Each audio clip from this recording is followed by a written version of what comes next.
സഞ്ജു കളിച്ച അവസാന ഏകദിനത്തിൽ സെഞ്ചുറിയാണ് സഞ്ജു അടിച്ചുകൂട്ടിയത്. ദക്ഷിണാഫ്രിക്കയ്ക്കെതിരെ 108 റൺസാണ് സഞ്ജു അടിച്ചുകൂട്ടിയത്.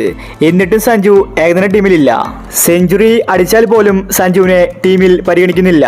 ഇന്നലെയാണ് ശ്രീലങ്കൻ പരമ്പരയ്ക്കുള്ള ഇന്ത്യൻ ടീമിനെ പ്രഖ്യാപിച്ചത്. T20 സ്ക്വാഡിൽ മാത്രമേ സഞ്ജു ഉള്ളൂ. ഏകദിനത്തിൽ സഞ്ജു പുറത്താണ്. ഇപ്പോഴത്തെ സഞ്ജുവിനെ ഏകദിനത്തിൽ നിന്ന് പുറത്താക്കിയ കാരണം BCCI പറഞ്ഞിരിക്കുകയാണ്. ഇതിനെക്കുറിച്ചാണ് നമ്മൾ ഇന്നത്തെ വീഡിയോയിൽ പറയുന്നത്. ഇത്തരം ക്രിക്കറ്റ് ന്യൂസിന് വേണ്ടി ഈ ചാനൽ മറക്കാതെ സബ്സ്ക്രൈബ് ചെയ്യൂ. സഞ്ജു എത്ര കളിച്ചാലും ടീമിൽ പരിഗണിക്കുന്നില്ല. ഇപ്പോഴിതാ ശ്രീലങ്കൻ ഏകദിനത്തിൽ നിന്ന് സഞ്ജുവിനെ പുറത്താക്കിയിരിക്കുകയാണ്.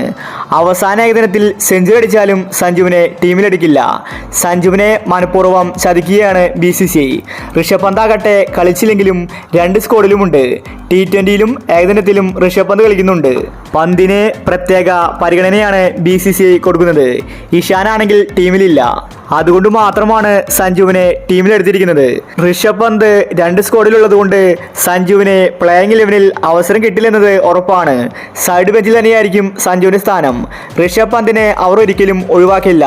എന്തുകൊണ്ടാണ് പന്തിന് ഇത്രയും പരിഗണന കൊടുക്കുന്നതെന്ന് വ്യക്തമല്ല. ശ്രീലങ്കൻ T20യിൽ സൂര്യകുമാറാണ് ഇന്ത്യൻ ക്യാപ്റ്റൻ. പാണ്ഡ്യയെ ക്യാപ്റ്റൻസിയിൽ നിന്ന് ഒഴിവാക്കി. അതുപോലെ വൈസ് ക്യാപ്റ്റൻ ശുഭ്മാൻ ഗില്ലാണ്. ഏകദിനത്തിൽ രോഹിത് ശർമ്മയും കോഹ്ലിയും തിരിച്ചെത്തി. KL രാഹുലിന്റെ വൈസ് ക്യാപ്റ്റൻ സ്ഥാനം പോയിരിക്കുകയാണ്. ഇപ്പോഴത്തെ BCCI എന്തുകൊണ്ടാണ് സഞ്ജുവിനെ ഏകദിനത്തിൽ എടുക്കാത്തതെന്ന് പറഞ്ഞിരിക്കുകയാണ്.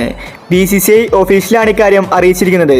സഞ്ജു ഞങ്ങളുടെ പരിഗണന ലിസ്റ്റിൽ ഉണ്ടായിരുന്നു. അവസാന നിമിഷമാണ് സഞ്ജുവിനെ ഏകദിനത്തിൽ നിന്ന് മാറ്റിയതെന്നാണ് BCCI പറയുന്നത്. അതിന് കാരണമായി BCCI പറയുന്നത് രോഹിത് ശർമ്മയും കോഹ്ലിയും തിരിച്ചെത്തി. ഏകദിനത്തിൽ അവർ കളിക്കില്ലെന്നാണ് നേരത്തെ പറഞ്ഞിട്ടുണ്ടായിരുന്നത്. അവസാന നിമിഷം ഈ 2 പേരും തിരിച്ചെത്തിയപ്പോൾ ഏകദിന ടീമിൽ സ്ഥലമില്ലെന്നാണ് BCCI പറയുന്നത്. കീപ്പർമാരായിട്ട് രാഹുലും ഋഷഭ് പന്തും ഏകദിനത്തിലുണ്ട്. ഇനി സഞ്ജുവിനെ കൂടി ഉൾപ്പെടുത്തിയിട്ട് യാതൊരു കാര്യവുമില്ല. സഞ്ജുവിനെ അവസരം കിട്ടില്ല. അതുകൊണ്ടാണ് സഞ്ജുവിനെ ഒഴിവാക്കിയതെന്നാണ് BCCI പറയുന്നത്. അവസാന ഏകദിനത്തിൽ സെഞ്ചുറി അടിച്ചിട്ടും സഞ്ജു പുറത്തായി.